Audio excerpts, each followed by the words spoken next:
위대한 사역의 준비, 그런 제목입니다. 자, 위대한 사역은 어떤 준비의 과정을 차근차근 밟아야 될까 하는 거죠.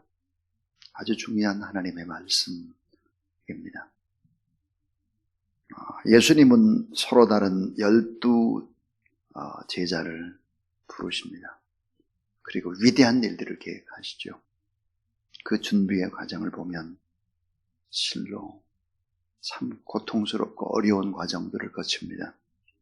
당시 매국노 취급을 받던 세리 마태를 부르죠. 매국노.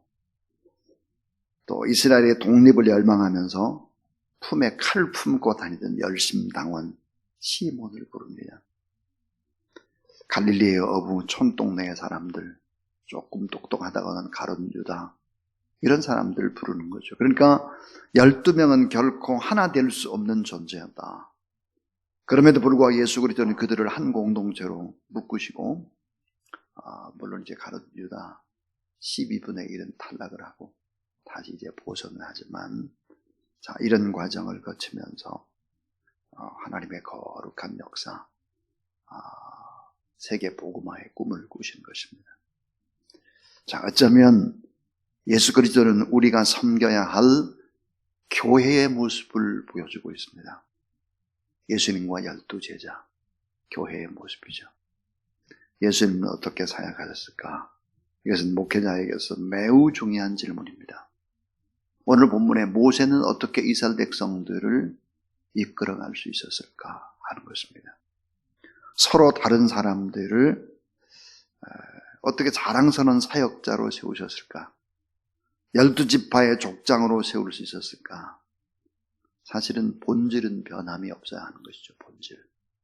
그러나 비본질은 얼마든지 상황에 맞게 바꾸는 지혜와 용기가 필요한 것입니다.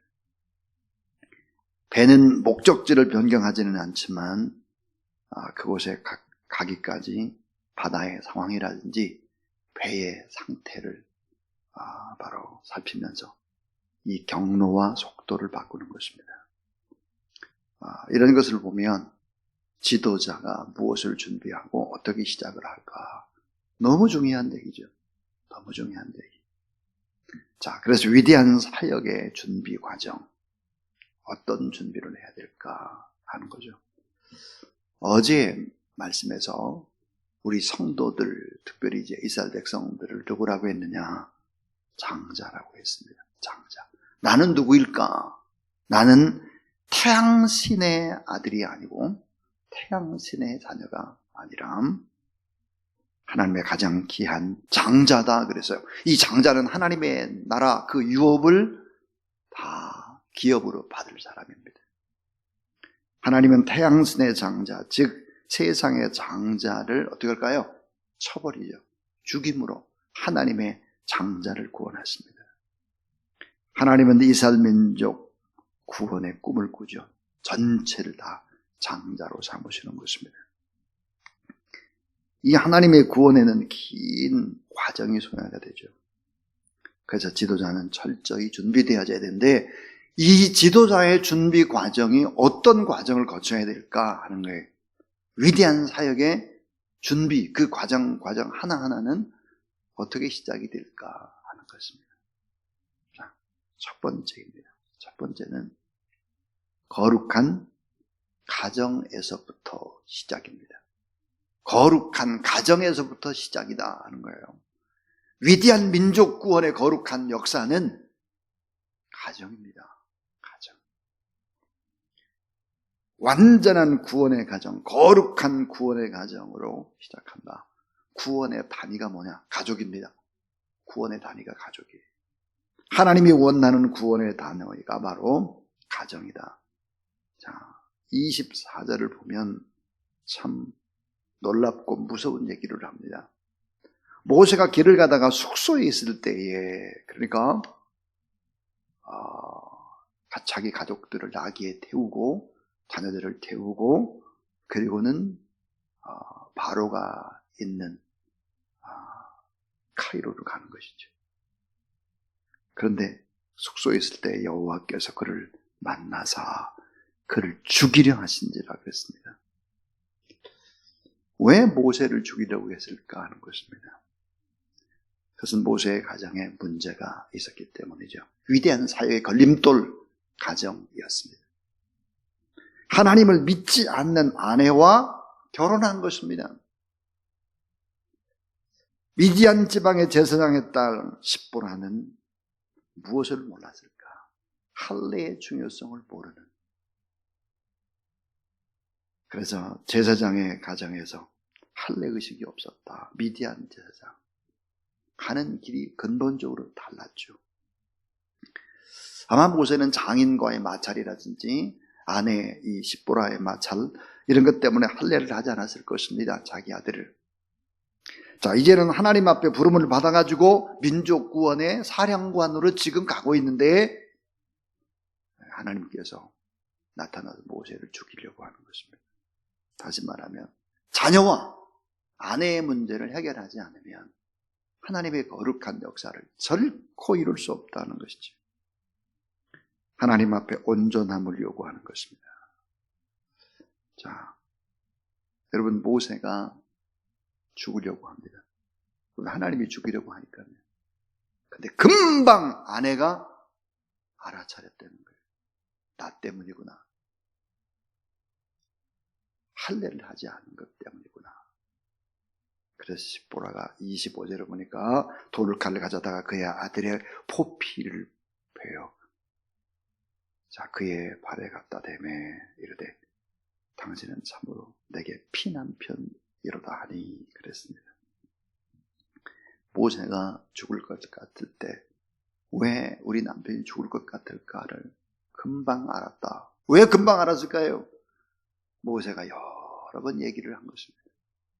할례를 받아야 되고 여호와 하나님을 믿어야 되는데 이런 얘기를 계속 한 거죠. 모세를 살려내는 방법 그것은 바로 아들을 할례한 것이라고 하는 것을 그의 아내는 금방 알고 있었죠. 문제의 원인을 알고 있습니다. 이게 축복이죠. 아, 내가 문제구나. 우리 가정의 문제구나. 이런 걸 금방 알아차리는 것은 이것은 축복 중에 축복입니다. 근데 여러분 여기서 아주 중요한 진리를 배웁니다. 그 진리가 뭡니까? 그것은 모세의 그간의 고통입니다. 자, 하나님을 믿지 않는 그 가정에 들어간 모세가 얼마나 많이 힘이 들었을까 하는 거예요. 여러분 믿음이 있는 자가 먼저 고통을 받는 것입니다. 참 믿음이 있는 사람이 어때요? 결국은 죽어야 하는 거예요. 모세를 죽이려고 합니다. 자, 여러분 하나님의 장자가 누구입니까? 예수 그리스도입니다. 그분이 죽으셔야 하는 거죠. 오늘 우리도 마찬가지. 가정에서 누군가는 죽어야 하는 것입니다. 교회도 마찬가지. 어떤 공동체도 마찬가지. 누군가는 고난의 역할들을 감당하자면 안 된다. 그러면 내가 고난받고 우리 가정에 고난받으면 이게 믿음이 없어서냐? 그렇지 않아요. 믿음이 있는 사람이기 때문에 고난을 받는 것입니다. 십보라를 죽일 수는 없잖아요. 그 아들을 죽일 수는 없잖아요. 그러니까 여러분 고난과 역경이 있을 때 이게 내가 잘못해서 내 죄 때문에 이런 생각하면 안 됩니다. 그렇지 않고요. 그것은 바로 하나님의 사람이기 때문에 고난을 받아야 되는 것이다. 이렇게 이해를 해야죠. 그래서 이 위대한 민족 구원의 사역이라고 하는 것은 시작이 가정이었다는 거예요. 거룩한 구원의 이 가정을 이루는 것이 첫 번째 방법이었습니다. 두 번째입니다. 두 번째는 이 가정의 회복은 동역자 간의 회복으로 이어집니다. 동역자. 27절을 보게 되면은 여호와께서 아론에게 이르실 때 광야에 가서 모세를 맞으라 하시매 그가 가서 하나님의 산에서 모세를 만나 그에게 입맞추니 모세가 여호와께서 자기의 분부하여 보내신 모든 말씀과 여호와께서 자기에게 명령하신 모든 이적을 아론에게 알리니라 그랬습니다. 동역자인 형을 만나죠. 그래서 하나님의 말씀을 전하고 하나님의 뜻을 이야기를 하는 것입니다. 자, 주의 일을 하는 사람들에게서는 동역자와 한 팀을 이루는 것이 너무 중요합니다. 자, 가정에서 중보기도 하고 도와주는 것, 그 다음으로 중요한 것은 팀, 미니스트리, 한 팀을 이루는 것이죠.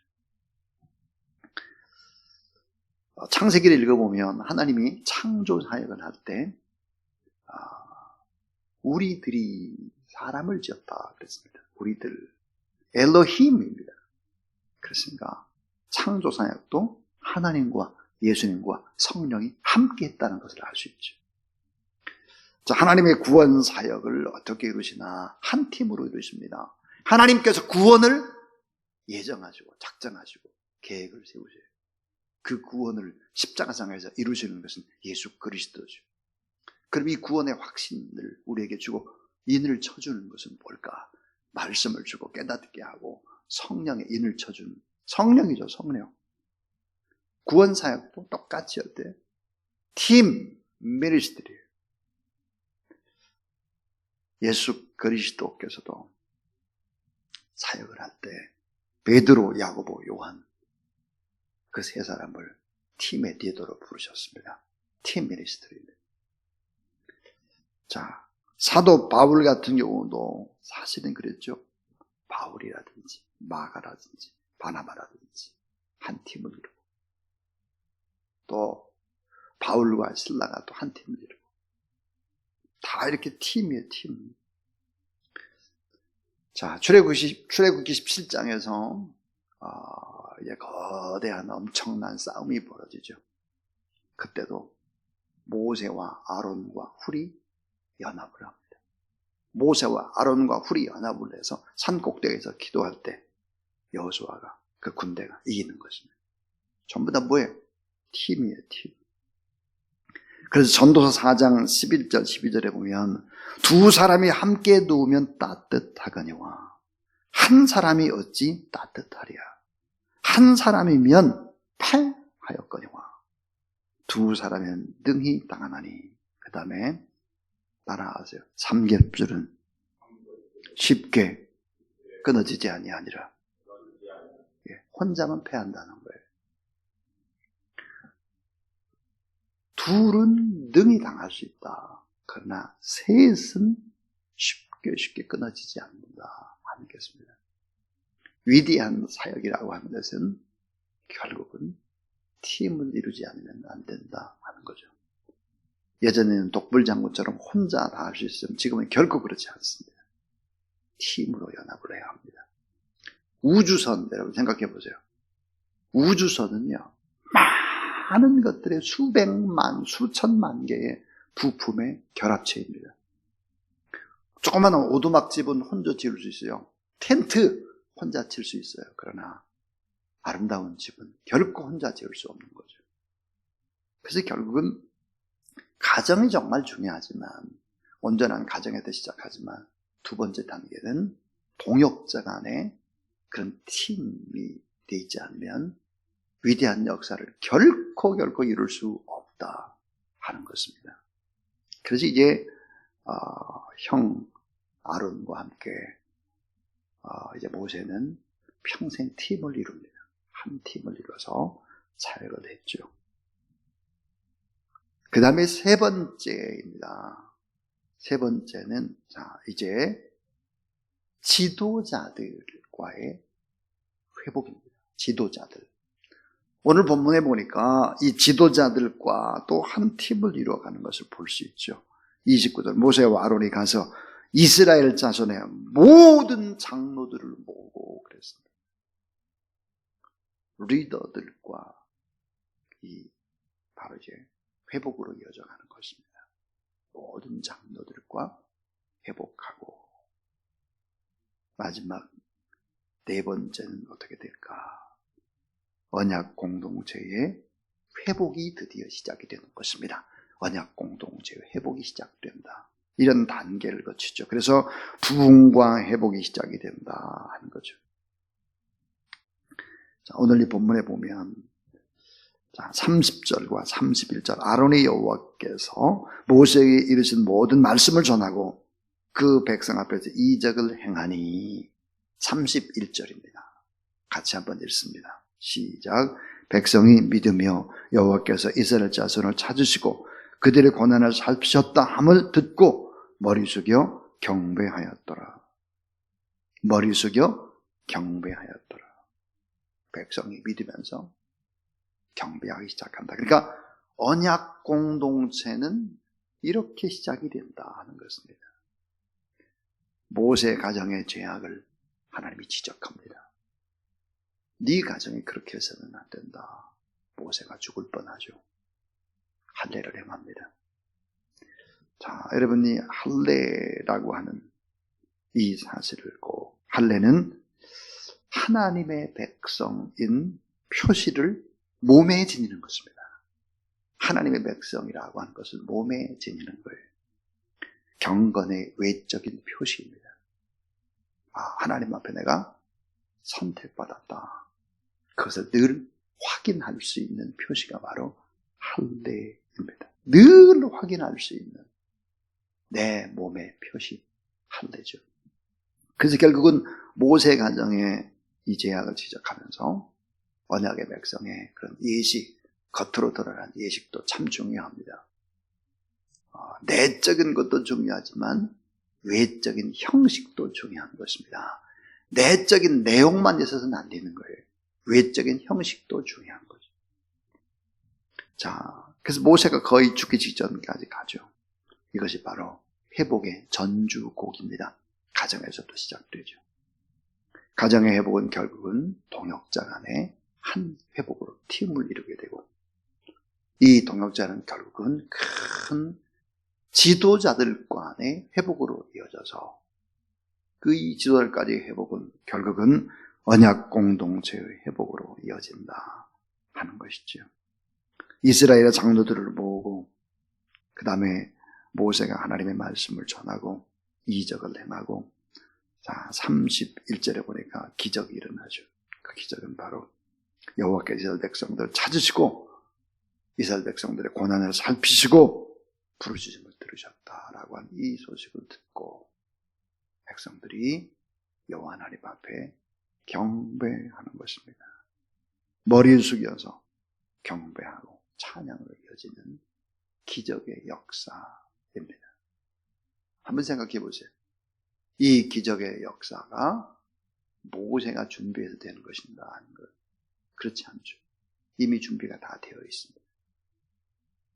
모세의 가정만 사실은 어때요? 준비가 잘 안 된 거죠. 오늘 설교의 결론이 뭘까? 오늘 설교의 결론은 위대한 민족권의 시작, 세계복음화의 시작이라고 하는 것은 나에게서부터 시작이 되는 것입니다. 그리고 가정의 온전한 회복이 너무너무 중요한 것입니다.